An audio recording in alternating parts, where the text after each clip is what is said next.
Saudara, belum sepekan Peggy Setiawan menghirup udara bebas. Polemik kebebasan Peggy coba diusik setelah kuasa hukum keluarga Vina, Hotman Paris, menyebut Peggy belum bebas dari pokok perkara. Sementara kuasa hukum Peggy memastikan bebasnya Peggy dari perkara pembunuhan Vina Eki sudah terkunci dalam amar putusan pra-peradilan.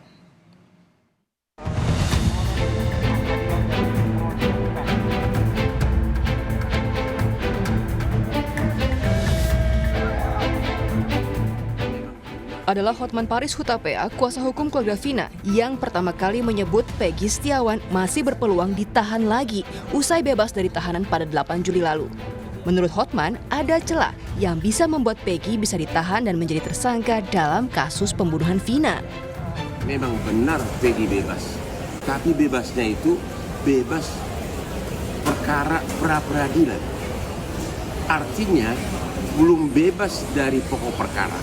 Ada kemungkinan ya, bebas hanya sebentar. Habis itu penyidik mulai lagi dengan mengikuti prosedur yang benar. Kemungkinan kedua, bisa-bisa pimpinan Polri mengatakan, ya udah kasus ini nggak usah dilanjutin, bisa jadi. Kuasa hukum Peggy Setiawan berpendapat amar putusan pra-peradilan telah menyatakan keputusan atau penetapan tersangka terhadap Peggy Setiawan dinyatakan tidak sah. Ditambah lagi, telah diterbitkannya surat pencabutan tersangka dan SP3 serta surat perintah pengeluaran tahanan.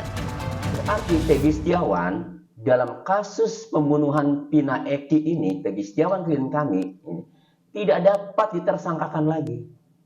Karena sudah terkunci di dalam amar putusan nomor 5 tadi. Bahwa status tersangkanya telah dicabut, perkaranya untuk penyidikan tersangka Peggy Setiawan ini telah dihentikan. Itu. Sehingga kami berkesimpulan bahwa Peggy Setiawan ini tidak akan bisa ditersangkakan lagi. Dengan kata lain, polisi baru bisa menjerat Peggy Setiawan bila menemukan alat bukti baru dan memulai kembali penyelidikan dari awal, terutama kejanggalan-kejanggalan yang terdapat dalam putusan pengadilan Cirebon terhadap 8 terpidana kasus pembunuhan Vina dan Eki. Tim Liputan Kompas TV.